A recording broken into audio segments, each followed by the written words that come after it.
One generation shall commend your works to another, and shall declare your mighty acts. I was not an author. They want to make sure that they get their money back. They said, you need to order at least 1,000 copies of this book. It was a Saturday, and I hadn't sold but maybe 2 or 3 books a week for the last month. And I said, this will not do.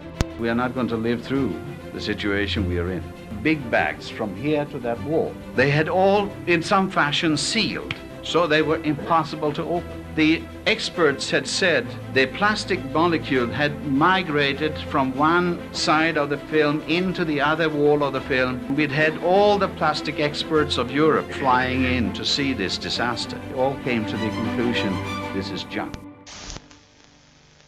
The Spirit of God said, go down to your basement and lay hands on your book and speak to your books and tell them to get out of the basement and go be a blessing to someone who can use the books. I laid my hands on the books and I said, in the name of Jesus, get out of the basement and go be a blessing to someone who can use these books. And that was Saturday morning. My business was closed, but I just happened to be there at 2 o'clock that afternoon when the phone rang, and a ministry in Dallas, Texas that I had no relationship with prior called me and ordered 300 books. It was a $3,000 order. And I said, oh my gosh.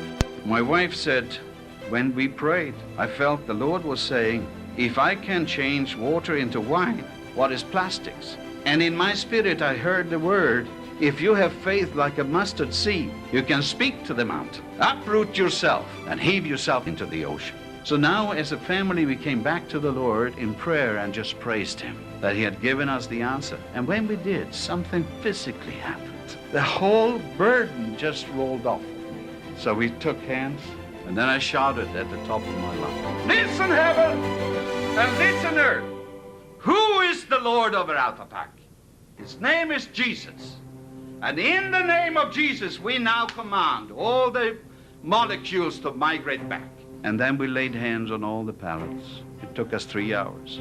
Everyone employed in the company was out there opening thousands of boxes. And I say to the glory of the Lord, there was not one sealed bag. We will not hide them from their children, but tell to the coming generation the glorious deeds of the Lord and his might and the wonders that he has done. Join the generations and help us tell the stories.